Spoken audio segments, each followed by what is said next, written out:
It's time for our special guest.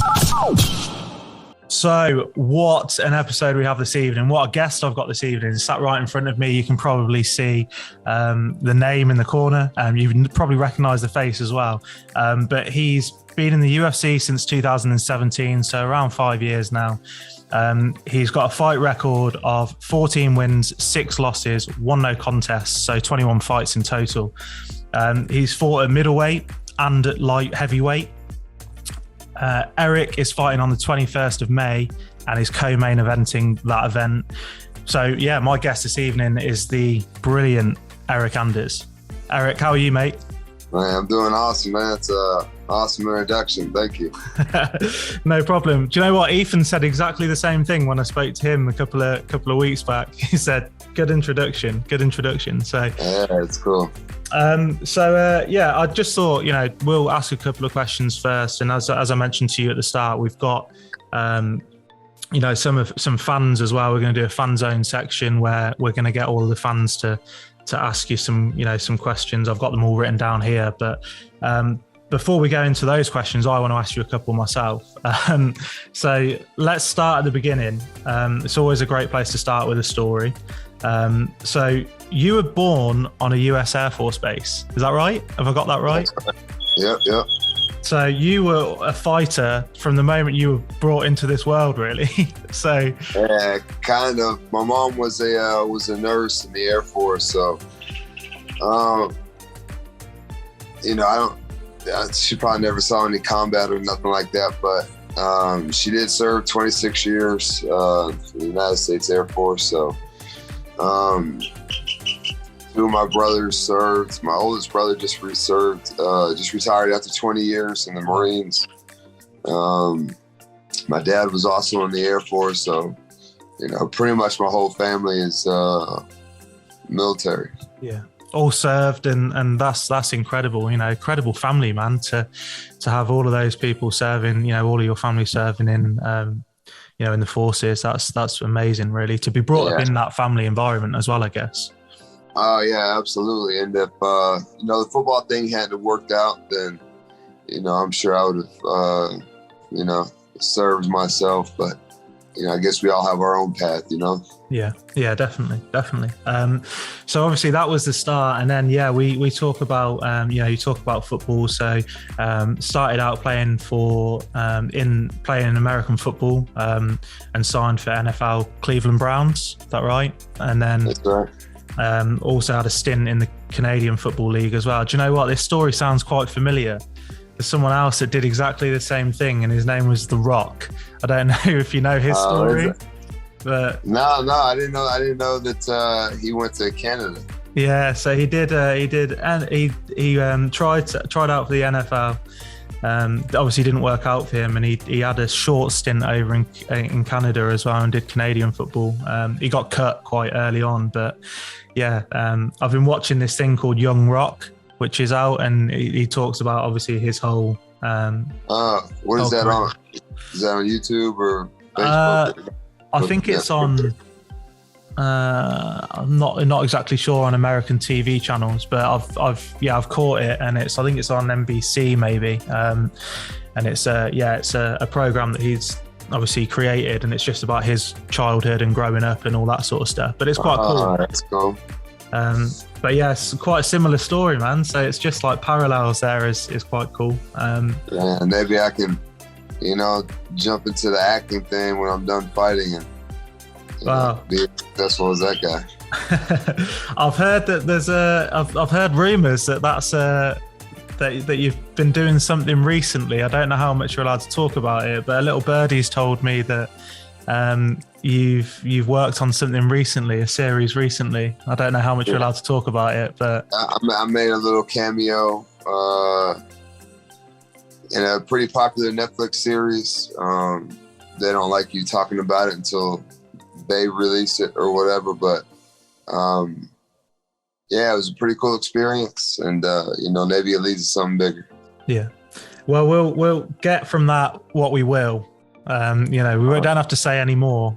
People, if they've listened to a couple of the episodes of this podcast, then they might have an inkling as to what it is. But we don't have to say any more, I guess.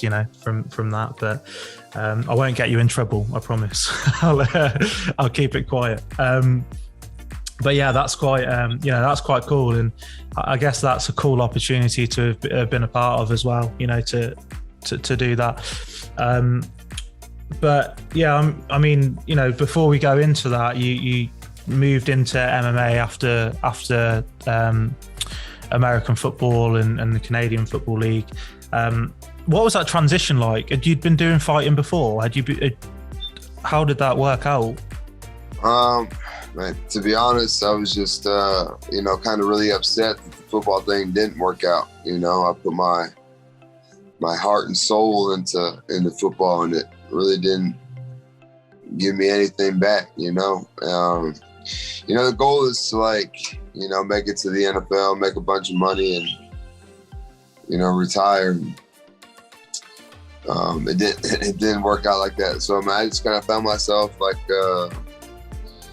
being upset all the time, and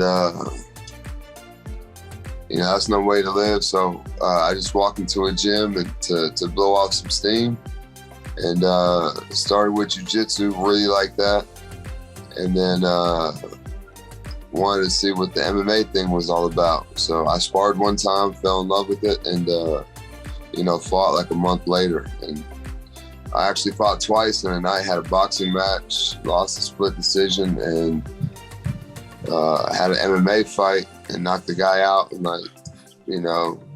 50 something seconds. I was like, I think I like this better, and so I just kept on. Yeah. No, that's cool. And then, so that was it. Immediately just sort of fell in love with it, and then it just spiraled from there. And now look at you, I guess, in the UFC, and it's it just sort of shows, doesn't it, that you put all of that time into something, and maybe like you said at the start, it wasn't your path, but your path was still meant for greatness, I guess, because you got into the UFC and you're doing some pretty cool things over on that side of the fence. So it's man, to be honest, I kind of think that you have to go through ups and downs, so to speak, to really find out what your passion is. But man, I always loved combat sports, and wrestled a little bit growing up, and wanted to box and stuff when I was a kid. But my mom was like, "No, you're gonna go brain dead, blah blah blah," And then didn't nobody know anything about CTE and stuff with American football until I was already a senior in college or a junior in college, and that's when all these protocols and stuff started coming out and whatnot. So, man, I knew I just always wanted to do it. And then, I was, 23, 24 years old, and I'm like, hey, man, I'm a grown man. I can do what I want. I don't have to ask permission anymore. So, it's always something that I've wanted to do. The striking part, because I did wrestle growing up, and finally got my chance to do so. Yeah, no, it's cool to hear. That how you got to where you are as well, because there'll be people out there that will follow a similar path, I think, and they'll sort of not know where they want to go with it, and you've probably got people that you train with now that have probably they probably look up to you now in the gym and think, right, I can push on and get there, and you've sort of laid that path out for those people, which is quite cool. Man, also I think that some people think that it was easy, that I just went from football to the UFC, but there's a whole lot in between that I really don't talk about too much, and people don't know about. But I was a janitor. I've been homeless. I've been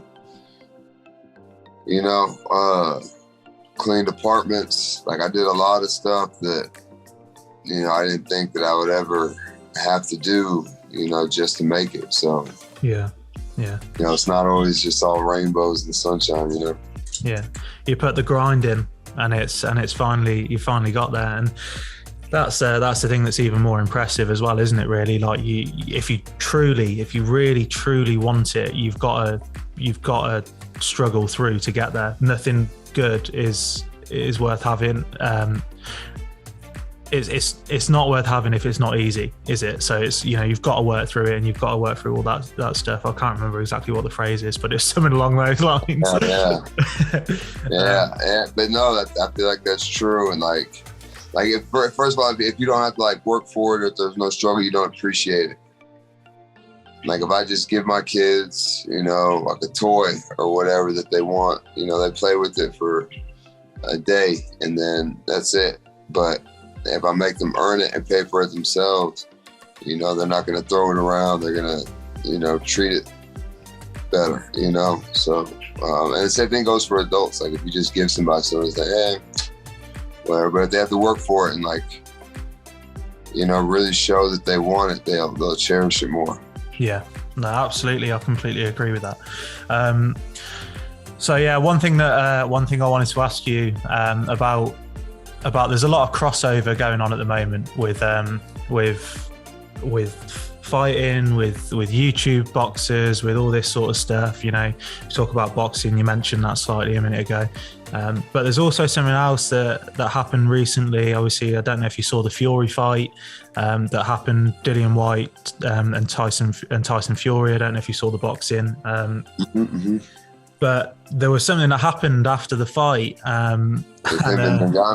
Yeah, with Ngannou and Fury, and I just wanted to get your take on and your thoughts on crossing over, because I know that there is an element of people boxing in UFC, people do that, but what are your thoughts with, Fury potentially crossing over with Ngannou and having a fight like that? Man, obviously Fury is the far superior boxer. And, he already beat Deontay Wilder, who I feel like would be a similar style to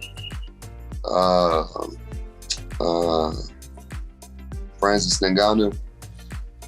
But, looking at it from Francis' side, dude, go get your money, dude. That's going to be like a multi-million-dollar payday. That fight right there is going to be worth 10, 15 UFC fights. Yeah. So go get your money. I don't think that Ngannou can beat. I mean, of course he can. Like, the guy hits like a ton of bricks, but Tyson Fury is proved to be pretty hard to hit, And so I think Tyson Fury wins, but I think, there's a bit of a cash grab. Like even Usman's trying to fight Canelo. Yeah. And same thing.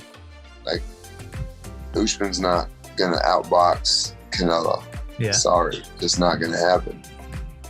But, man, think about how much money that he can make, And so I think that's the main draw for the UFC guys. And I think people want to see that too, man. I think people would pay to watch, a champ fight a champ from another combat sport. Now, if these were it was like LeBron James and Tyson Fury, I don't think, there's very much competition at all because, LeBron doesn't throw punches. Yeah. But how many people has Ngannou knocked out? How many people has Usman knocked out? Yeah. So, I would watch. And, I think it's great for Francis. I think it's great for Usman. To, how much money did McGregor make? McGregor made $100 million fighting Floyd, like 150 or something like that. Yeah. So just think about, you would fight anybody on earth for that kind of money, skill level or, I'd fight you for that money, Eryk. Yeah, dude, easy. And probably for way less, but 100, that kind of money, dude. Yeah, they need Dana needs to let these UFC guys do those kind of fights. Not like the Jake Paul thing or, that's different because that's not generating that kind of money. Yeah. I don't know what Askren and Woodley got paid to fight Jake Paul, but I guarantee you it's not what they're going to get paid to fight Tyson Fury and Kamaru Usman. So, yeah, man, I'm all for it, man. Go get your money. Yeah, and that's the one thing, isn't it? Really, with combat sports, is that's what people. One of the big reasons why people get into the game, because it's you get high paid, you get your paycheck. You don't have to do it for years and years and years. You do it for 10 years maybe. You get a shitload of money, and then you can cash out and go and enjoy the rest of your life and do it in a a nice and comfortable way. So yeah, the more money you can make, the quicker, then the better it is for you, I guess, as well. Yeah, and I think the stars were aligning for Francis, because I think he fought out his last contract, and I think there's a stipulation in his contract that he has the year to defend the belt or vacate it or whatever, and then he'll be out of his contract. And he just had surgery, so he's probably not fighting for a year anyways. So I think that he just kind of removes Dana White completely from the equation and can go out and do his own thing how he wants and when he wants. Yeah. Okay. No. Cool. Right. Let's go into a song. We'll go in. We'll go into a song, and then we can come back. And the next section is our fan zone section. So the guys are going to ask you a load of questions. I've got a load of questions written down here from people that wanted to reach out to you. So we'll go on to those in a second. So Eryk, what is your song, mate? What's your first song of the podcast? My walkout song is called "Set It Off" by Lil Boosie. It's pretty explicit. I don't know if you can play it. Yeah. On there or whatever. You probably haven't even noticed, but the amount I've swore already on this episode, mate, we'll get it on. We'll get it on. That's cool. Okay, no, excellent. So we'll go for a little break, and then we will come back after this. Artiste Apparel. Premium clothes at a reasonable price. Okay, so we are back in, mate. That's such a tune, such a fire song that is.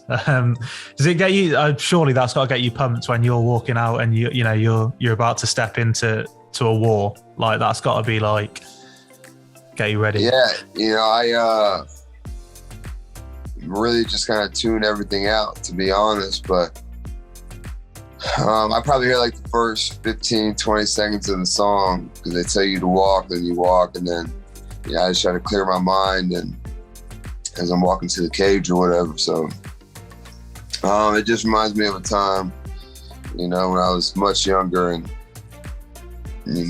causing trouble and, being not being so smart with my decision making.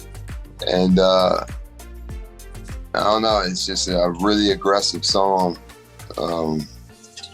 It kind of puts you in the mood to fight, Yeah, and it's all about mind games as well, isn't it? So I bet you get out there, and if someone else is already in the octagon and you're walking out to something like that, then it's like, oh shit, okay, it's about to get real type thing. Yeah.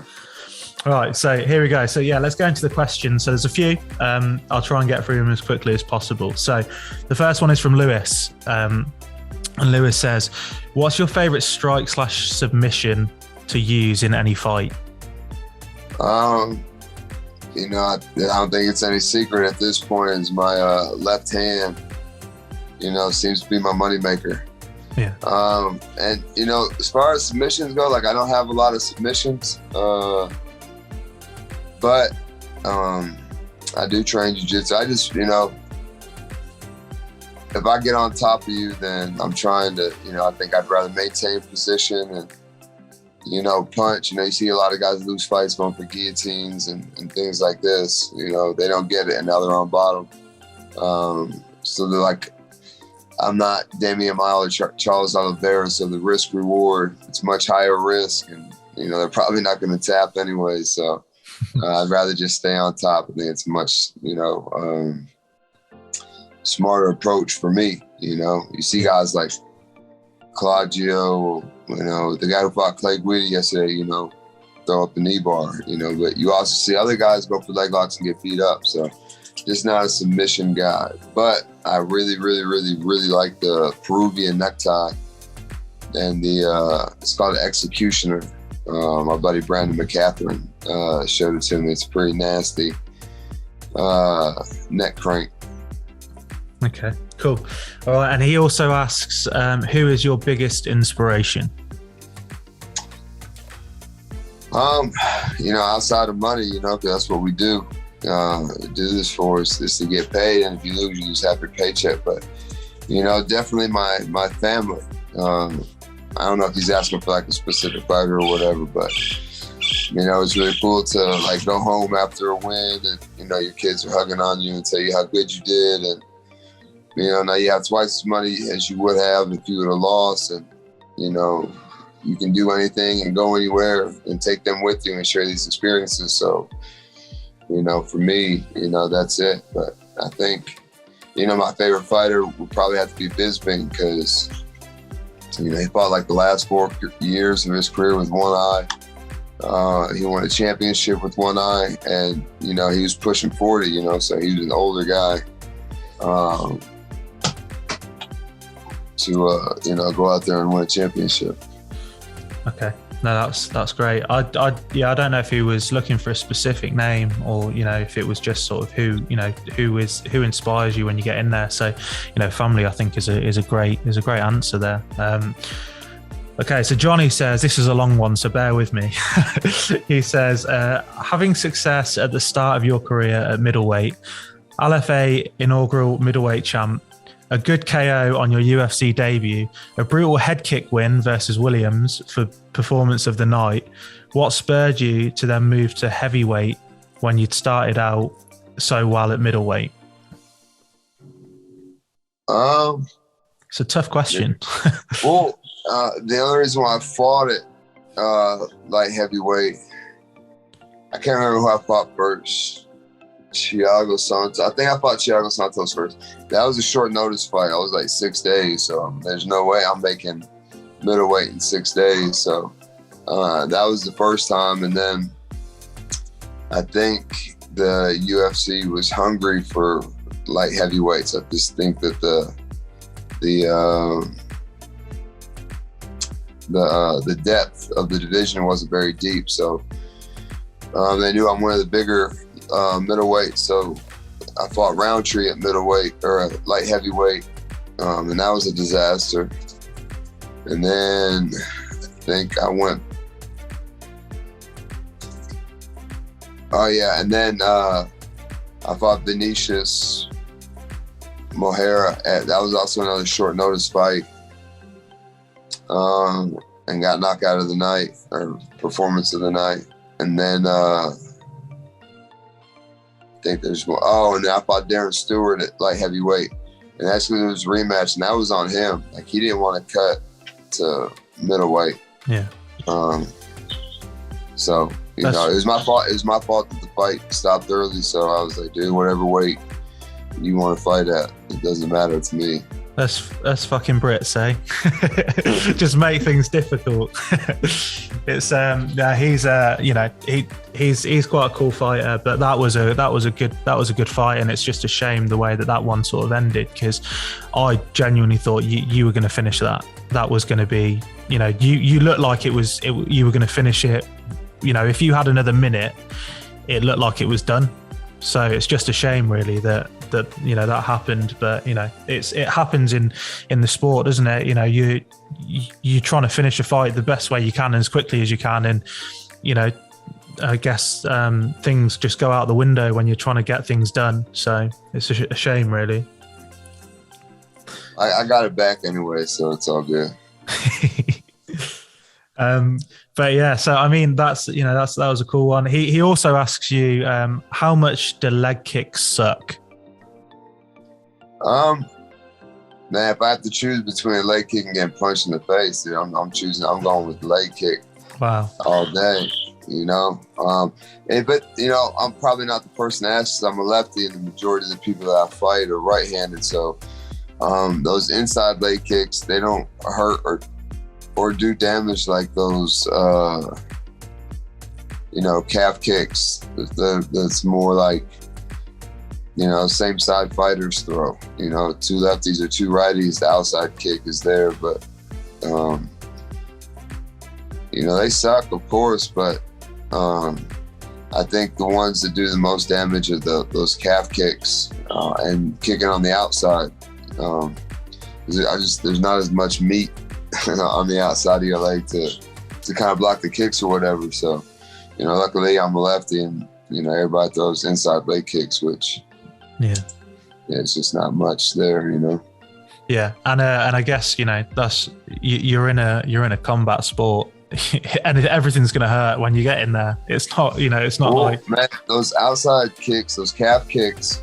You see people, kind of immobilizes them. It's hard to move forward and put weight on that front foot when that perennial nerve is damaged. So, like I said, I really don't get the calf kicks. They're all inside kicks, so inside kicks ain't shit. Yeah, and you see you see unfortunate times where it happens. Conor broke his leg from a kick like that, and that's got to be so painful. But those things happen as well. So you've got to hit them right, because you could do some serious damage if it doesn't go well. To yourself, yeah. But yeah, okay, cool. And then who else we got? So we've got. I think you've answered this one. Steve says, "Who's your favorite fighter to watch in the UFC?" Now, it's hard to say. There's a lot of, phenomenal fighters and fun to watch fighters. I don't know. I think every fighter is different. I don't think I have a favorite current fighter. Sometimes I like the brawlers. Sometimes I like the artists. Sometimes I like the wrestlers. Sometimes I like the jiu-jitsu guys. I think that everybody brings something kind of different to the table that, you can find something in everybody, that you like, whether it's his toughness or his aggression or, his footwork, the way he moves, his combinations, his wrestling, or whatever the, case may be. Jessica Andrade last night just finished the first standing head and arm choke in UFC history. That's impressive, so yeah. Okay. And then I've had Jay says, if you had the choice of one consistent sport through your career, out of UFC or American football, knowing now what which one would you pick?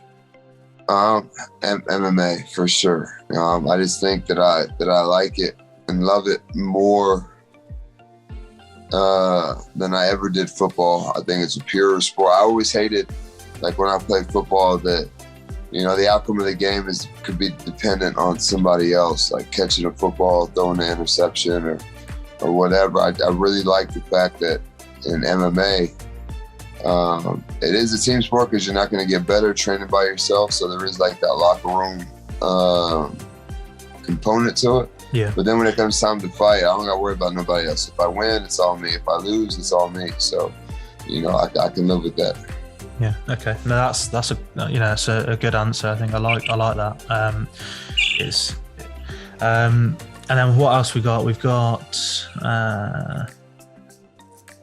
I've got, how long does it usually take you to recover from a big fight? Depends how the fight goes, I've needed surgery, I've broken my hand in a fight. I've also not even been hit in a fight and can fight, next week. So it just depends on the opponent, the style of fight, I've had fights that go 23 seconds. I've had fights that go 25 minutes, so. Yeah. So how long? Yeah. How long's a piece of string, I guess, on that one, isn't it? It's, Yeah, exactly. Okay. Who would you love to get in the octagon with? I don't know. I think everybody's goal, dream, and aspiration is to fight for the belt. So, Adesanya's got the belt, so, But I'm also a realist. You don't just get to go fight for the belt. You have to work your way there, and consistency is something that, I've struggled with. You go knock a guy out one time and then, lose the next fight. So, a dream fight, if I could just snap my fingers and make it happen, it would be, Adesanya, just because he's got the belt, Realistically, I don't know. I don't like have any beef or hate anybody in the game or anything like that. So, it's at the end of the day, it just comes down to making money for me. So, okay. Yeah. No. Okay. Yeah. It's all about the biggest paycheck at the end of the day. Who's going to get you the biggest paycheck? And I guess that's going to be, bless you, I guess that's going to be the guy that that's got the belt at the moment, the person that's the biggest draw, I guess. Yeah. So I've got one more question. It's actually a bit of a cheeky one. So this is from one of the sponsors of the podcast, and he said, if I send you some of our clothing, would you wear it to the octagon? I can't. I would like wear it in training and stuff. Yeah, sure, why not? But I can't. You can only wear like the Reebok stuff or the Venom stuff now to the octagon. So, okay.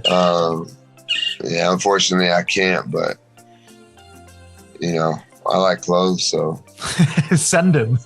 Send him. Man, that's fair enough. He's he's got a streetwear business, so he's one of the sponsors of the show, and he does like hoodies, t-shirts, caps, all that sort of stuff. So just it's called the company is called Artiste Apparel, and they're like it's quite cool, the clothing. I'll send you their Instagram so you can have a little look afterwards. They've got all of their all of their stuff on there, but yeah, it's quite it's cool. It looks good, but I'll let him know. He'll listen to this and he'll go, but it is what it is, isn't it? So yeah, we can we'll take another break. That's all of the questions. So thank you everyone for sending your questions in. Really appreciate it. It's nice to hear from the fans, I guess, and hear what their questions are and what they want to know. And yeah, I think that's sorry, there is another one here actually. How did you actually put a chainsaw through your foot? They want to know that story. Funny story, and thank God it's not a tragic ending. Man, I was cutting down some my wife has a secondary language acquisition school. They teach English, Spanish, and Portuguese at the school, and she just moved into like a bigger building because there's more students and whatnot. And man, do you know what a holly tree is? A holly bush, the ones with like the sticky, the sharp edges. Anyways, man, these are like the biggest holly trees I've ever seen, and they were in front of the building, and she wanted them removed so that she could hang a sign. And so there were 3 of them, and of course, like the third one is like the biggest and thickest and whatnot. Anyways, I'm not a lumberjack, so as far as I know, you just cut straight through the tree, which now that I've almost cut my foot off, I understand that that's not the way that you do it. So. Anyways, I was cutting through the tree, and the tree kind of leaned into the blade of the saw and pinched it. And so, I had the chainsaw in my left hand, and with my right hand, I kind of went I pushed up on the tree to like alleviate the pressure on the blade, thinking that it would, just keep cutting through the tree. But it didn't, like the teeth of the chain, like grabbed the tree and like kind of ran out of the tree, and it's a heavy chainsaw, and it kind of like bounced off my foot. And at the time I didn't even know like obviously I felt the weight hit my foot, but I didn't know if the chain was still running. So I was like, shit. And I looked down, and dude, my shoelaces and my shoe were all mangled, and I was really pissed off because I had been working all week to like build a garden in my backyard. So, I'm like setting wood and, even using steel toe boots to, put dirt in the wheelbarrow and take in the backyard and dump it. Right. So I looked at these boots as I was pulling out of the driveway to go to the school, and I was like, nah, this would be really quick. And, turns out I needed them. And anyways, so I looked down at my shoe, and my shoe's just like mangled and in pieces. And I slide my foot out of the shoe, and you know, I look at my foot. You know, I have the sock on. That my sock is like ripped to shreds, and all I see is white. And you know, I just watched the blood like fill in and ooze, and it was just all over the place. You know, there's like bloody footprints all over the, you know, the sidewalk of the school. And you know, and you know, obviously, you know, I thought, I was like, dude, I just ended my career. You know, I just saw my foot, and I couldn't really see like the depth of it, but I started wiggling my toes and stuff, and I was like, oh, okay, all right. Like, if I can wiggle my toes and move my foot up and down and stuff, I must not have done any like ligament or tendon damage or anything like that. So I'm good. And then just, you know, went to the, you know, emergency room. They gave me 20 stitches and out the door. And I think that happened on a Friday. And, you know, by Tuesday, you know, I was training again with like a wrestling shoe on. Animal. But no, that's yeah, I mean, I saw the report and was like, because you know, it'd come out on the internet that it happened, and I think you posted, didn't you, and then like everyone sort of went sort of mad about it, and it went a bit viral. A little bit. Yeah, it's I was just like, I saw the photo and was like, fuck, that's the bone. Oh, that's horrible. But yeah, it's no, it's good that, you know, it didn't do anything serious, but it's quite a funny story as well.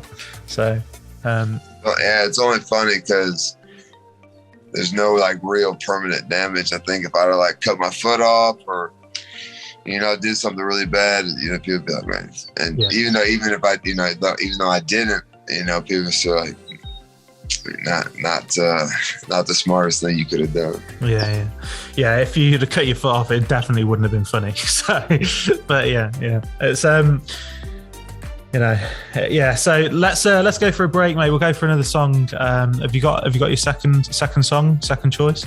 Yeah, I'm really into this song called Peppers by Faruko, or I can't pronounce his name. It's I believe he's Mexican.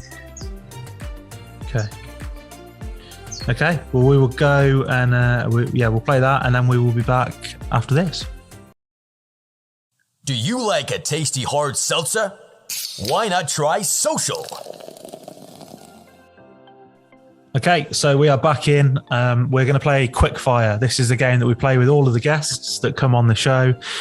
So for those of you that don't know, I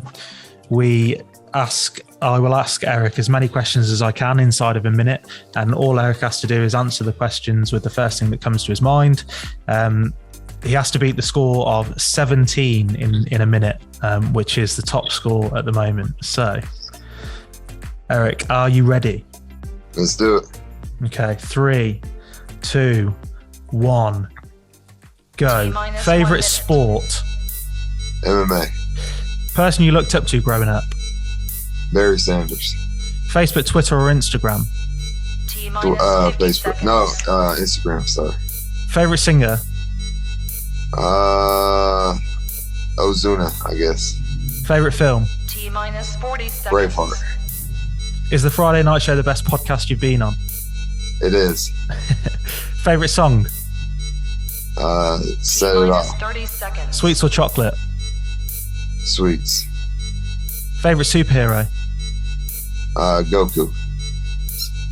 Favorite holiday destination? Europe. Tea or coffee? Coffee. Favorite color? Red. Dog or cat? Dog. Night in or night out? Night in. What was your first job? I was a cook at a Mexican restaurant. That's it. We're done. That's pretty good. We've got 1, 2, 3, 4, 5, 6, 7, 8, 9, 10, 11, 12, 13, 14, 15. Dang. 15. That Instagram one threw me. But yeah, 15 ain't bad. That's a good score. It's you know, you are definitely near the top there. I think there's maybe a couple of people that are above you, but yeah, you're not too far off the top. You have to come back on and have another crack at it. I will. So that's it, mate. Thank you so much for coming on. Really appreciate it. I know obviously you're a busy guy, so you putting the time aside has been great to have a chat with us. But yeah, we will end the show on your final song. So what is your final song, please, sir? It's another Mexican song. It's called La Nota. And I don't even know how or why I heard this song, but you know, I don't understand any of the words, but it sounds good, you know. And it is a Miguel Turizo and Ozuna song, I think. So that's like the way it sounds, I guess. Cool. Okay, mate. Well, yeah, thank you. Like I say, thank you so much for your time. We'll leave it on this. But it's been great to speak to you, and yeah, hopefully we'll catch up again very, very soon. Hey, appreciate it, bro. Thank you for having me. Cheers, man. Thank you. Over. I once interviewed Madonna. I was a virgin, and she touched me for the very first time. Oh my God, that was a great interview.